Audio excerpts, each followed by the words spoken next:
The second part of the introduction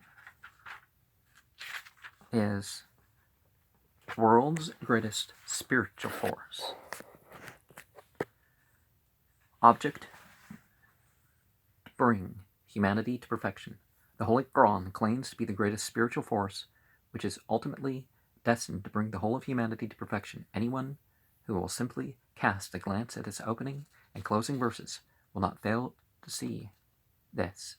It opens thus: Praise be to Allah, the nourisher of the worlds to perfection, 1:1, and ends thus: Say, I seek refuge with the nourisher of mankind to perfection, 114:1. And this is the theme of the Holy Book throughout. It calls itself Al-Ruh, 42:52, R, the spirit which gives life to humanity, and time and again compares itself to the water which gives life to a dead earth. Now, each revealed scripture of its age would be in the same position, of course. And among his signs is that thou seest the earth still, but when we send down on it water, it stirs and swells. Surely he who gives life to it is the giver of life to the dead, 41:39. This giving of life to the dead earth is a constant theme of the Qur'an, and it is full of repeated assurances that the dead earth will be raised to life spiritual. Know that Allah gives life to the earth after its death. Indeed, we have made our messages clear to you that you may understand, 57:17. It calls itself Shifa, or healing, 10:57, to show that it heals all the spiritual diseases of humanity. It calls itself Al-Dhikr, or a source of eminence to mankind, 15:9. It calls itself Al-Nur, or the light, 757, which will ultimately dispel all darkness from the surface of the earth. It calls itself Al-Haq, or the truth, 1781, which will ultimately take hold of the minds of men, before which falsehood will vanish. It calls itself Al-Huda, or the guidance, 72:13, which will make men ultimately attain the goal of life, a spiritual force which will overcome all. It goes further and lays claim to the fact that it is the only spiritual force which will ultimately conquer the whole world, and that the whole of humanity cannot produce a force like it. And one of the things that we find is that, it does, as much as some revelations were known to broader areas, certainly in a purity, Islam is through the Qur'an is really the only international revelation to be known. And if there were a Qur'an with which the mountains could be made to pass away, or the earth could be traveled over, or the dead were made to speak, nay, the command is entirely Allah's, 13:31. Had we sent down this Qur'an on a mountain, thou wouldst certainly have seen it falling down, splitting asunder, 59:21. All opposition to it was to be swept away. Leave me and those who reject the truth, the possessors of ease and plenty, and give them a little respite, 73:10 and 11. Not the whole world could produce a book like it. If men and jinn should combine together to produce the like of this Qur'an, they could not produce the like of it, though some of them were the aiders of others, 1788. And if you are in doubt as to that which we have revealed to our servant, produce a chapter like it, and call on your helpers besides Allah, if you're truthful, 2:23. And it is repeated thrice that the Qur'an was ultimately to prevail over the whole world. He it is who has sent his messenger with the guidance and the religion of truth, that he may cause it to prevail over all religions, all systems of judgment, really is what you get with the word Adin. That's in plural, isn't it?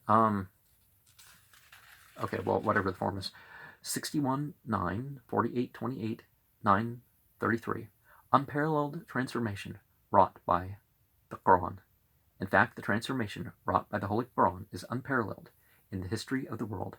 No other reformer brought about such an entire change in the lives of a whole nation in his lifetime.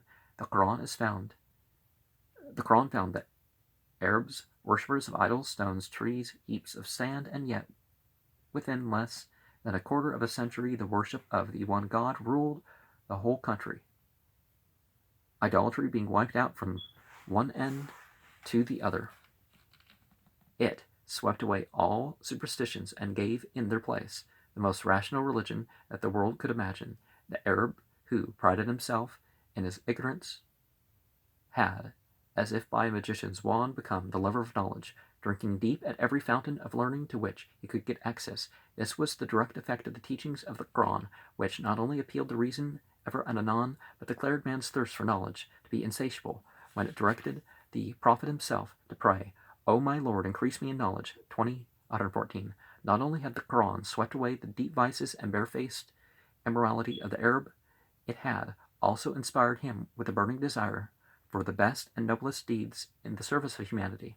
The bearing alive of the daughter, the marriage with a stepmother, and loose sex relations had given place to equal respect for the offspring, whether male or female, to equal rights of inheritance for father and mother, son and daughter, brother and sister, husband and wife, and the chastest relations of sex, and to placing, which is, not the same thing as asking everybody to be celibate, encouraging marriage, to placing the highest value on sexual morality and the chastity of women, the chastity of everybody, drunkenness, to which Arabia had been addicted from time immemorial, disappeared so entirely that the very goblets and the vessels which were used for drinking and keeping wine could no more be found, and, greatest of all, from an Arabia the various elements of which were constantly at war with one another, that the whole country was about to perish, being on the brink of a pit of fire. 302.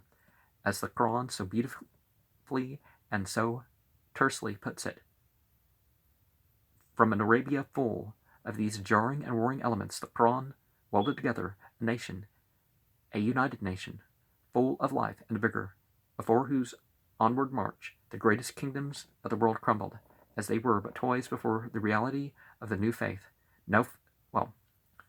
It also took the sides of the people who weren't Muslim that were being oppressed. So, no faith ever imparted such a new life to its votaries on such a wide scale, a life affecting all branches of human activity, a transformation of the individual, of the family, of the society, of the nation, of the country, an awakening material as well as moral, intellectual, as well as spiritual. The Quran effected a transformation of humanity from the lowest depths of degradation to the highest pinnacle of civilization within an incredibly short time, where centuries of Reformation work had proved fruitless. To its unparalleled nature, testimony is borne by the non-Muslim, sometimes anti-Muslim historian. Here are a few instances. From time beyond memory, Mecca and the whole peninsula have been steeped in spiritual torpor. The slight and transient influences of Judaism, Christianity, or philosophical inquiry upon the Arab mind had been but as the ruffling here and there of the surface of a quiet lake. All remained still and motionless below. The people were sunk in superstition, cruelty, and vice. Their religion was a gross idolatry, and their faith the dark superstitious dread of unseen things. 13 years before the Hijrah, Mecca lay lifeless in this debased state. What a change had these 13 years now produced! Jewish truth had long sounded in the ears of the men of Medina, but it was not until they heard the spirit-stirring strains of the Arabian prophet that they too awoke from their slumber and sprang suddenly into a new and earnest life. Muir's Life of Muhammad, chapter 7. A more disunited people would be hard to find till suddenly the miracle took place. A man arose who, by his personality and by his claim to direct divine guidance, actually brought about the impossible, namely the union of all these warring factions. The Ins and Outs of Mesopotamia, page 99. And yet, we may truly say that no history can boast events that strike the imagination in a more lively manner, or can be more surprising in themselves than those we meet with in the lives of the first Muslimin, whether we consider the great chief or his ministers the most illustrious of men, or whether we take an account of the manners of the several countries he conquered, or observe the courage, virtue, and sentiments that equally prevailed among his generals and soldiers. The Life of Muhammad by the Count of Balliers,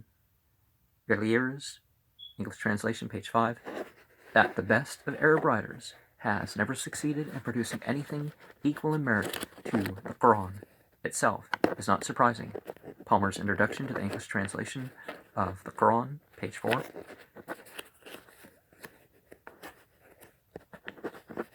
It is the one miracle claimed by Muhammad, his standing miracle, he called it, and a miracle indeed it is. Bosworth Smith's Life of Muhammad. Never has a prophet been led more rapidly to civilization. Never has a people been led more rapidly to civilization, such as it was than were the Arabs through Islam. New researches by H. Hirschfeld, page 5.